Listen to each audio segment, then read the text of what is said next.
The Signal Oil program, The Whistler.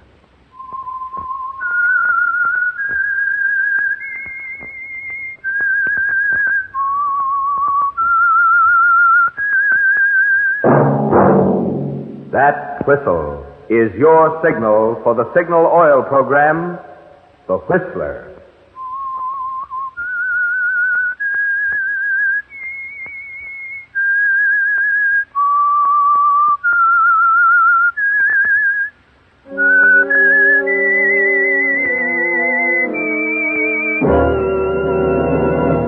I am the Whistler, and I know many things, for I walk by night.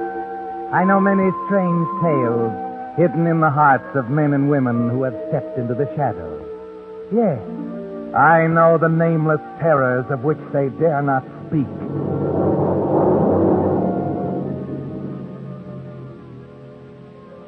Yes, friends, it's time for the Signal Oil program, The Whistler.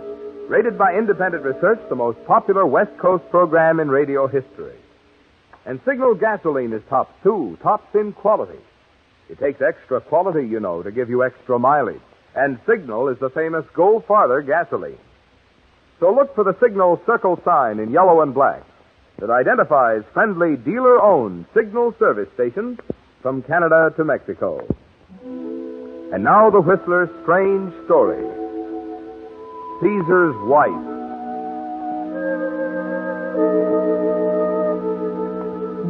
It made a strange picture that morning. Frank Conway standing in front of the mirror in his luxurious hotel suite. Strange because Joe, his personal barber, who had just finished trimming his hair now, did nothing but stand there behind him holding a towel, watching as Conway shaved himself with an electric razor, wondering what to do with his hands, feeling as awkward and helpless on this occasion as on every one of the many other Monday morning routines. The weekly command performance at 8 o'clock sharp in Conway's suite. Kirby Morton, the other man in the room, was more relaxed. After many years with Conway, he'd learned to accept anything. Joe, Yes, Mr. Morton. I wouldn't stand behind the boss like that. You make him nervous. What makes you think I'm nervous, Kirby? I don't know. Woman's intuition, maybe. Just got the idea from the way you talked to Judge Faulkner yesterday. Well, forget Faulkner. Well, after Hey, all. quit staring in the mirror, Joe. Go on over there and sit down till I'm through shaving. See, Joe? Well, you just tell me when you're ready. Well, you're hard to please, Frank. Oh? Yeah. A couple of weeks ago, you used your power to get a judge of your own elected to Superior Court. A masterpiece of finagling. Today, His Honor Judge Faulkner calls you up to say thank you, and suddenly you're allergic to telephone. I'll give His Honor to be Judge Faulkner plenty of time to thank me when he's on the bench. I'm sure you will. You don't have to jump down my throat because you're off your feed today. Okay, Kirby, I'm sorry. Oh, here, Joe, take this electric razor. Sure, Mr. Conway. Now, Joe, put on a little powder, comb the hair. Not today. But, Mr. Conway, I got beautiful new toilet water. Joe! Yes, Mr. Conway. Maybe tomorrow morning. Yeah, tomorrow you feel better. You know, Kirby, sometimes I don't think you're very smart. Oh, look. Shooting your mouth off about me electing judges in front of Joe. Oh, he's been with you for years. He can talk, can't he? He won't talk. He worships you. Sure, everybody worships me. Barbers, bootblacks, and fat-headed ward healers like Faulkner. I'm sick of it. I'm sick of all the loving I get just because people are afraid of me or I've got something they want. Stay with me, raisins. Comfort me with apples, for I am sick of love. What's that? Solomon. Oh. You ought to read him sometime. Bestseller in his day. Well, I've got other things to do. Yeah, I guess you have. Well, are you going to tell me what's eating you or not? There's nothing wrong with me. You're making it hard for me, Frank. Put yourself in my shoes. Press agent for Mr. Big of the Records. Colorful character, the walking question mark. A guy who can swing elections and collect payoffs, but who can't stand the sight of blood or the feel of a razor against his face. Shut up, Kirby. And I can't say a word to the papers. Can't even ask questions. Front man to a guy I don't even know. I said shut up. Okay. So I shut up?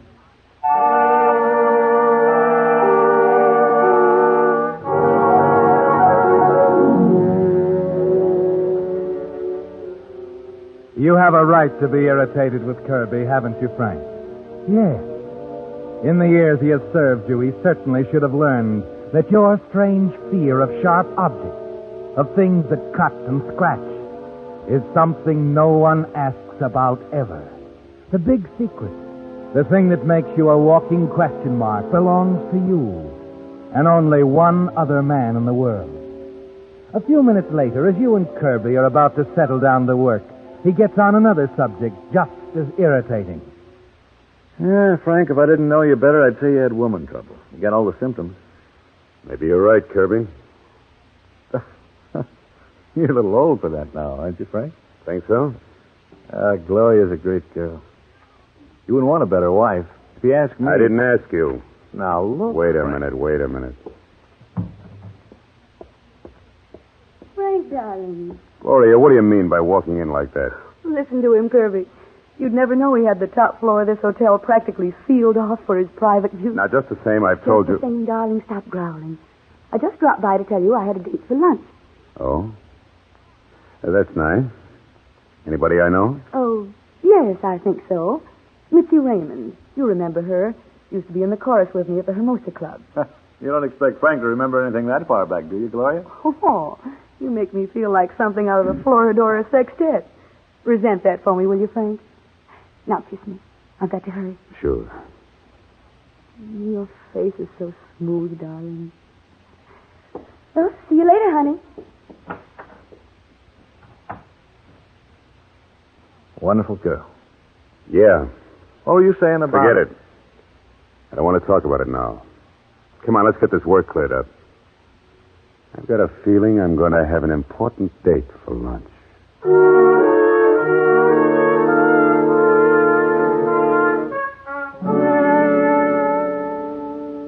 And another thing, let those guys at the Black Cat know their take was 20% under last month. They know it already. That's all right. Tell them again. Tell them I'm very unhappy about it, and the figures better be up by the 1st. I'll get it. Expecting someone? Yeah. We'll see about that lunch appointment. Oh, hello, Sally. Mr. Conway, I did what you Yes, said. Okay. Well, okay, Sully. You can talk in front of Kirby. Yeah. Well, I followed Mrs. Conway like you said. She went to a little French restaurant, the Maison something or other on 46th Street. Go on. Well, she met someone there. Who? Oh, he was a nice-looking guy in a gray suit. They took a table in the corner. I'll fill in the missing words. Thanks, Sully. I watched them. That's all I want to know. Go on, get out. Okay, Mr. Conway.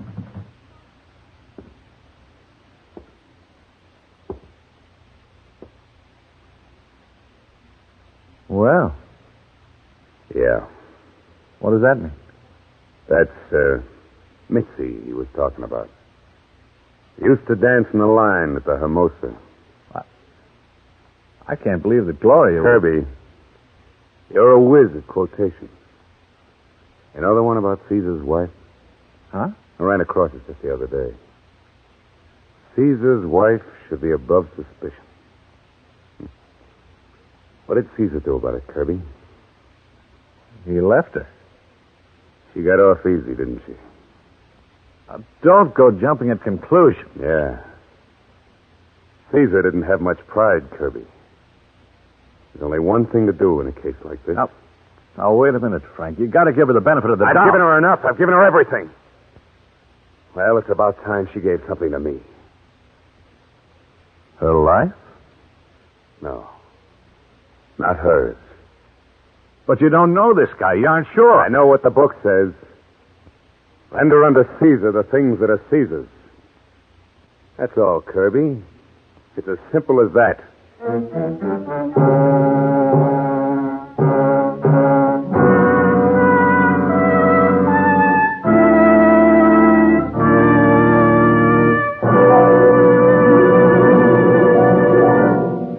With the prologue of Caesar's Wife, the Signal Oil Company brings you another strange story by The Whistler.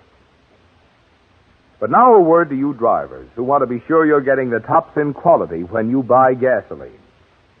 Just consider the fact, the only way any gasoline can put superior performance into your car is by helping your motor run more efficiently. And when your motor runs more efficiently, naturally you get better mileage. So, better quality in gasoline not only means better performance, but also better mileage. That's why we're so proud of Signal's good mileage. And it's why we say to be sure of tops in gasoline quality, there are just two things to remember. One, it takes extra quality to go farther. And two, Signal is the famous Go Farther gasoline. And now back to the Whistler.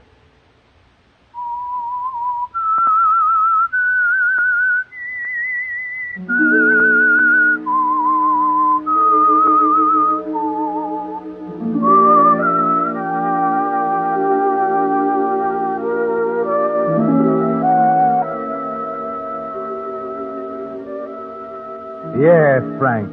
Render unto Caesar the things that are our Caesar's. And as you ride with Kirby Morton across town to the little French restaurant on 46th Street, the gnawing suspicion inside you has given way to a dull, sure feeling that there's only one solution now. One way to take care of the man who has dared to fall in love with Caesar's wife. Gloria had been so clever about it, so positive that the meetings, the casual hellos in the hotel lobby, the whispered telephone conversations were unnoticed. But Kirby is still right, Frank. You've got to be sure. You've got to see for yourself what's going on. In the restaurant, the two of you stand by the hat check stand, looking back into the cozy little bar in the rear. May I help you, Mrs.? We're just looking around. I have a nice table near the window. I told you we're just looking around. Pardon me, miss? Well, satisfied, Kirby? Why, I don't know, Frank. There they are. Look at them. He's bringing her a drink from the bar. Your boy was right. He's a good-looking Joe. Yeah. Personality with shoulders and coat lapels to match. Look, Frank, he could be your brother. He's an only child. Oh, too bad. She's laughing. He must have said something funny. Maybe I ought to rustle up a couple of new jokes. Take it easy. Come on. I've seen enough. You got to make sure. Don't worry, Kirby. Before we're through, brother, I'll be sure.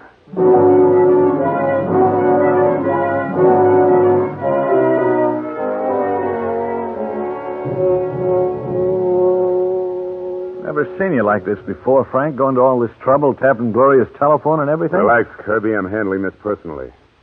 I want to hear just how interesting lapels can be. Okay. Guess we just sit around and wait. Huh? As to say, I almost forgot. Judge Faulkner's outside waiting to see you. Well, he can keep on waiting. Oh, get my tailor in here. Like I said, okay. Come in, Roberts. Mr. Conway's ready for you now. Oh, yes. Yes, of course.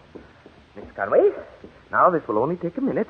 I just want you to slip on this coat and we'll take a quick look, eh? All right, help me into it. Yes, sir. Now, there, that's it. Careful of the lining. It's only basted, you know. Uh-huh.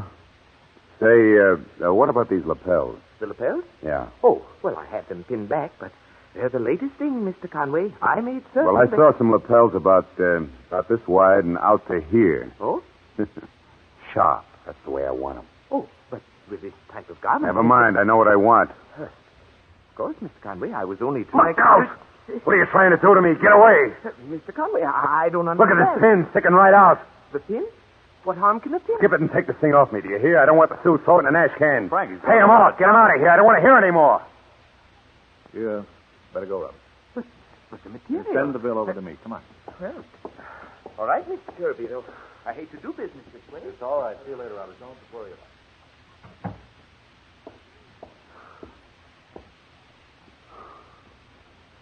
Frank, I don't get it. You don't have to. But it was only a pin. The poor guy didn't Skip it. need.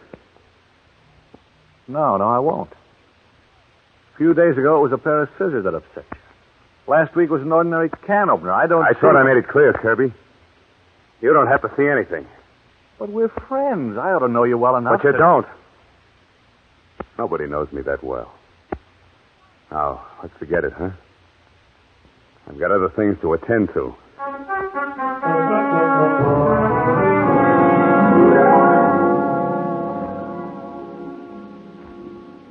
Doesn't add up for me, Frank, listening in on your own wife's phone call. Getting on the phone now. This is it, all right. Alan, I have the money for you. Oh, swell. Look, I don't want you to think I was in a hurry for it. The money isn't important. You know that. I know. Say, I was thinking I might go out of town for the weekend. Would it be all right with you? Oh. Well, is it awfully important? Well, it isn't a matter of life and death. You know how I feel, Alan, about your being here. It means so much to me just to know that you're around. I understand. Oh, I don't want you to get the idea that I think I own you, but... No. But I got you a room right here in the hotel. Look, Lloyd, forget I even brought it up, huh? I'll stick around. Would you? Oh, that's perfect. Oh, you better jot down my new room number. They moved me again. It's 1438. 1438. I'll remember. I'll be in till after 6. Then I'm going to have dinner at Luigi's. Fine. I'll try to meet you there if I can slip away from the party we're going to. And I'll have the money for you. Okay. Bye now. Bye. Dirty little double-crosser. What is it, Frank? What'd they talk about? She belongs to me, Kirby. Do you understand? Me. Frank, you're all upset. You better talk to her. No. No, I'm not, Kirby. I'm just as calm as I'll have to be. What are you looking for? This. What the... Frank, a gun? What's got into you? You haven't touched a gun all the years I've been with you. Longer than that, Kirby. But I keep telling you this is a personal matter. Very personal. You're talking foolish. That's hoodlum stuff. Now, listen, if this thing has to be done, I can drop a word. You'll drop words to nobody, Kirby. Caesar's wife, do you remember? Frank, you can't do this. And you can't stop me. Now, get that judge in here. It's been an hour. He's probably gone. I don't think so. Have a look, anyway. No, you can't talk to him now. Not when you're in this frame of mind. No? All right, Kirby, I'll get him myself. The judge and I are going to have a little talk. Come in, Your Honor. Sorry to keep you waiting so long. Oh, that's all right, Frank. I was perfectly comfortable. Oh, you know Kirby Morton, don't you, Judge? Oh, yes, we've met. Hello, Judge. Sit down. Sit down. I'll fix you a drink. No, thanks. I just dropped by to thank you for the way everything worked out. Oh, it's my pleasure, Your Honor. Yes, and beautifully handled, Frank. Beautifully handled. Well, we try to keep things running smooth. I figure you're going to be an asset, Judge. To the people and to me. Well, I should say so. Anything I can ever do, Frank. Yeah, I'm glad we understand one another. That cuts out a good deal of unnecessary conversation, huh? Judge, I think we should have a little celebration. Nothing fancy. Maybe a quiet dinner. Oh, delighted. We'll say it's your home tonight. I'm sure Mrs. Faulkner would be honored. Good. About 6 o'clock, huh? 6. I think that can be arranged. It is arranged. And, Judge. Yes? I'm going to be late. I don't quite understand. Well, you'll never have to quite understand. As far as you're concerned, Mr. and Mrs. Faulkner, I arrived at 6 sharp. But, Frank, you're my friend. I'd do anything for you. Only, if I got into any mix-up... There'll be no mix-ups for you from now on, Judge. Just do as you're told. Yes, I think I understand. About to 6. Stayed all evening. You know, Judge, you're a very smart guy. Both on and off the bench. And now, Your Honor, I think you'd better run along. Work things out with Mrs. Faulkner. You know the ladies, they like to plan their social activities. Oh, yes, of course. I will be running along. Good day, Mr. Morton. See you tonight, Frank. At 6.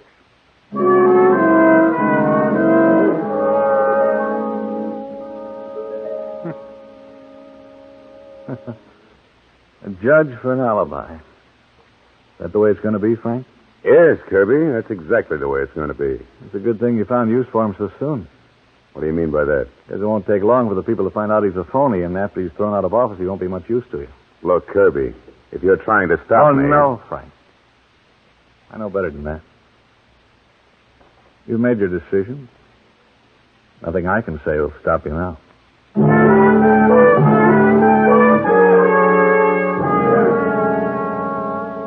Yes, Frank, you've made your decision, haven't you? And you lose little time in completing the arrangements. Gloria isn't going to have any trouble slipping out. No, because you want it that way. You want her to keep her appointment at Luigi's, to be waiting for the man who will never appear.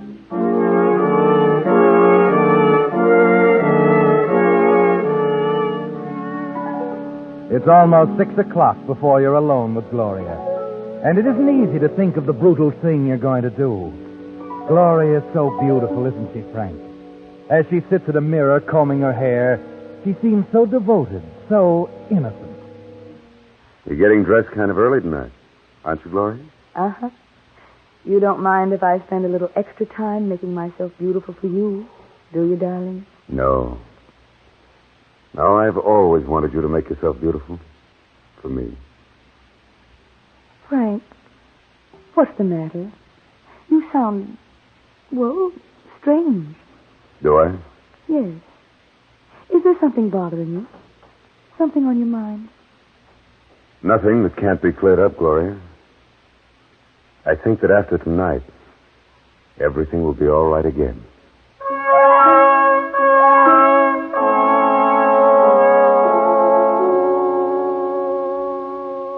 Yes, Frank. After tonight, everything will be all right again. And you'll be careful, because it means so much to both of you, so much to the future. That's what's in your mind. You wait quietly until a little before 6, and then let yourself out of the suite. The corridor outside is deserted, and you walk swiftly to the automatic elevator, press the button for the 14th floor. Riding down, you pat gently at the gun nestled in its holster under your coat. It's going to be quick and businesslike, isn't it, Frank? No time for a dangerous struggle. Smooth, the way you've always run things. At room 1438, you slip a pass key into the lock. Let yourself in quietly. I'd enjoy that drink if I were you, Alan. Huh? What?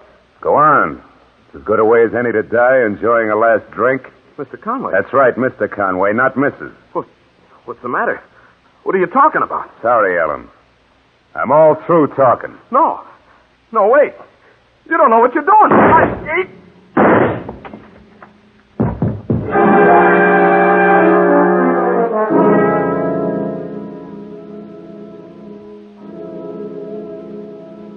He stumbles and falls forward, a strange look on his face.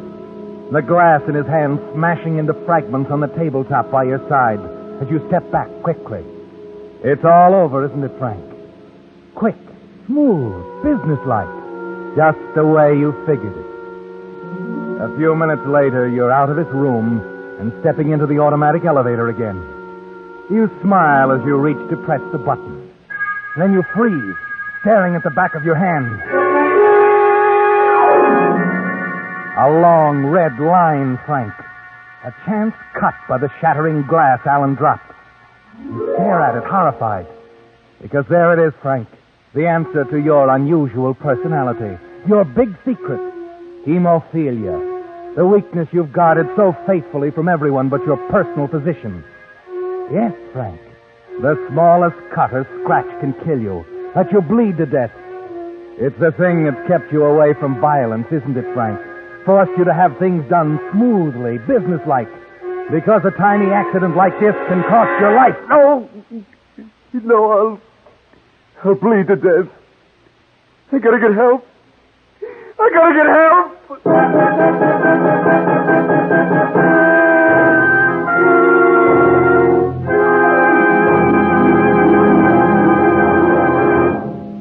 The Whistler will return in just a moment with a strange ending to tonight's story.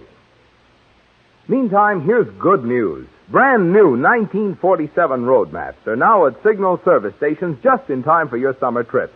And friends, pardon my enthusiasm, but these new signal maps are without a doubt the finest I've ever seen.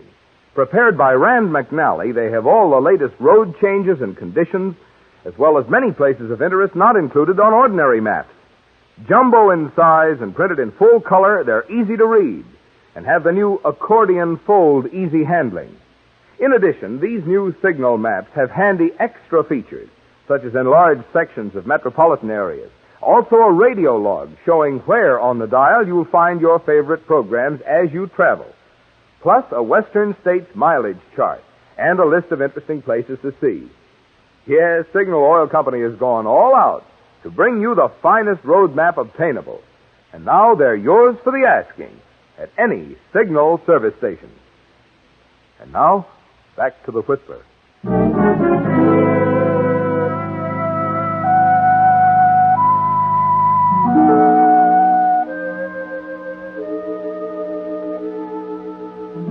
So the murder of the young man in the gray suit went off exactly as you planned it, Frank. And he's lying dead now on the floor of room 1438, where you left him. More than that, when the investigation is held, Judge Faulkner himself will be ready to tell the police you were at his home having dinner at the time of the killing. But one little fact, a thing you couldn't have figured on, a thing that would have made no difference to almost anyone but you, has turned it all into a nightmare. Yes, Frank. The man you killed happened to be holding a half-empty drinking glass in his hand when you fired. And the flying piece of glass that cut the back of your hand can be as disastrous, as final as a bullet in the head. An hour later, back in your private suite, you can't understand why Mannheim, your private physician, is so calm. Will you hurry up, Doc? Take it easy, Frank. What do you mean, take it easy? Look, you've got to do something. Listen, Frank, you must try to relax. All we have to do is wait. Wait. Man, you're crazy. Listen, I know what can happen to me. I know about hemophilia. I've been reading about it all my life.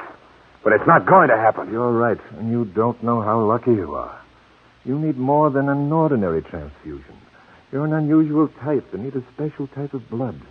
And if we had to find that type in a hurry, we knew we'd never have a chance. We? Gloria and I. Gloria? She doesn't know. She does know, Frank. Because it was such an obsession with you, we never told you. It was she who... that's what I'm waiting for. Yes, this is Mannheim. What's that? Good Lord. What are you saying? Yes, I know. What's that? Frank, I don't know how to tell you this. Tell me what? The man Gloria had move into the hotel, the one she hired just to be near you all the time, the one with the right blood type. Hired? Gloria hired a man? Yes. Alan Whitcomb. Oh, no. No! He's dead, Frank. Murdered. They just found him down in his room. Down in 1438.